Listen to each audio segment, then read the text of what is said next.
नमस्कार।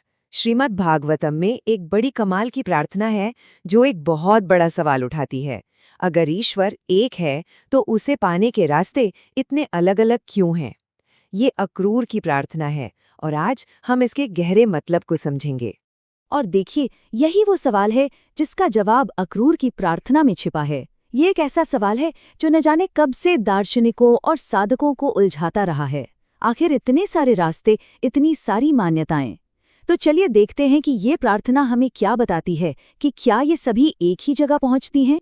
इस पूरे विश्लेषण में हम इन्हीं विषयों पर ध्यान देंगे। हम सृष्टि की शुरुआत से लेकर माया के भ्रम तक और फिर आखिर में व्यक्तिगत मुक्ति की प्रार्थना तक का सफर तय करेंगे। तो सबसे पहले चलिए समझते हैं कि इस प्रार्थना के हिसाब से ये ब्रह्मांड आखिर बना कैसे, इसका मूल स्रोत, इसका ओरिजिन क्या है।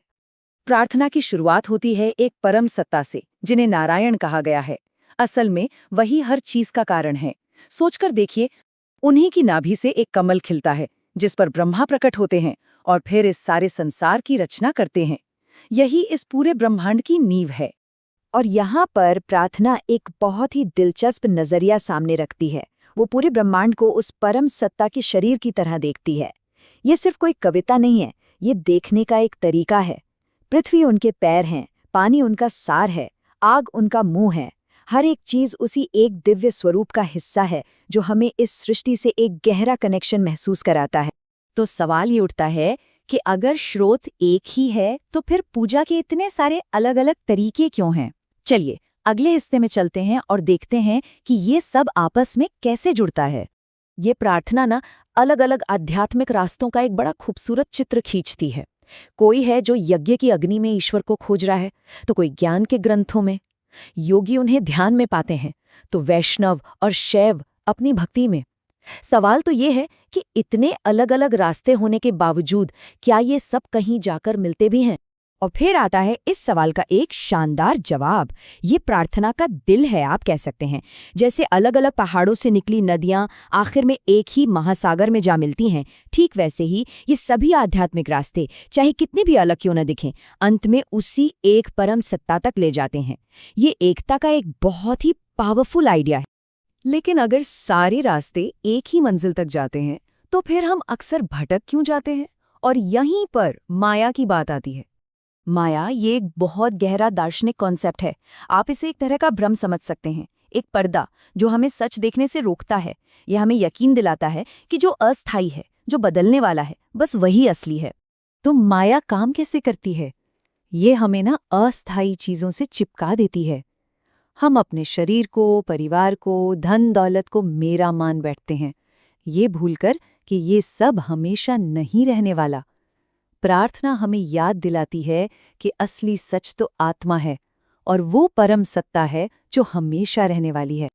ये मिसाल कितनी कितनी सटीक है। मृग तृष्णा मतलब रेगिस्तान में पानी का धोखा। हम अक्सर जिंदगी में यही तो करते हैं। हमारे पास सच का सोता होता है, लेकिन हम उसे अनदेखा करके उन चीजों के पीछे भागते हैं जो आखिर में हमें कुछ भी नहीं देती। तो फिर इस भ्रम से बाहर निकलने का रास्ता क्या है?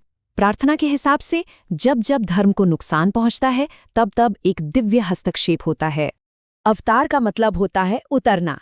जब दुनिया में गड़बड़ होने लगती है, अव्यवस्था फैल जाती है, तो वो परम सत्ता अलग अलग रूपों में धरती पर आती है ताकि संतुलन फिर से बनाया जा सके और भक्तों की रक्षा हो सके। प्रार्थना में कई अवतारों का जिक्र आता है। सबसे पहले मत्स्य यानी मछली का अवतार, जिन्होंने महाप्रलय के समय पवित्र वेदों को डूबने से बचाया था। फिर है कूर्म अवतार, जो एक विशाल कछुए के रूप में आए। उन्होंने समुद्र मंथन के दौरान मंदार पर्वत को अपनी पीठ पर सहारा दिया ताकि अमृत निकाला जा सके। इसके बाद आते हैं नृसिंह अवतार, जिनका शरीर इंसान का और सिर शेर का था। वे अपने छोटे से भक्त प्रहलाद को उसके क्रूर पिता हिरण्यकशिपु से बचाने के लिए प्रकट हुए थे। और हाँ, भगवान राम, जिन्हें मर्यादा पुरुषोत्तम यानी एक आदर्श पुरुष के रूप में जाना जाता है, उन्होंने अधर्मी राक्षस राजा रावण का वध करके पृथ्वी पर फिर से धर्म की स्थापना की। इन सारे ब्रह्मांडीय विचारों और दिव्य अवतारों के बाद प्रार्थना एक बहुत ही पर्सनल, एक बहुत ही मार्मिक मोड़ लेती है। यहाँ अक्रूर अपनी कमजोरी को मान रहे हैं। वो कह रहे हैं कि मेरा मन मेरे बस में नहीं है, मेरी इंद्रियां मुझे भटका रही हैं। ये एक ऐसी भावना है जिससे शायद हम सभी कभी न कभी जरूर जुड़ पाते हैं, और यही बात हजारों साल पुरानी इस प्रार्थना को आज भी इतना रिलेटेबल बना देती है।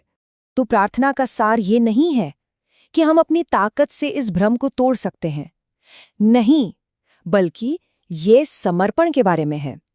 अक्रूर हमें ये बताते हैं कि केवल दिव्य कृपा और उनकी शरण लेने से ही इस चक्र से मुक्ति मिल सकती है। और ये प्रार्थना हमें इसी सोच के साथ छोड़ जाती है। ये हमें खुद से पूछने पर मजबूर करती है, हमारी अपनी जिंदगी की मृग तृष्णाएं क्या हैं? हम किन झूठे सुखों के पीछे भाग रहे हैं, जबकि असली खुशी का सोता शायद हमारे ठीक सामने है और हम उसे देखे बिना ही आगे बढ़ जाते हैं? वाकई सोचने के लिए एक बहुत गहरा सवाल है।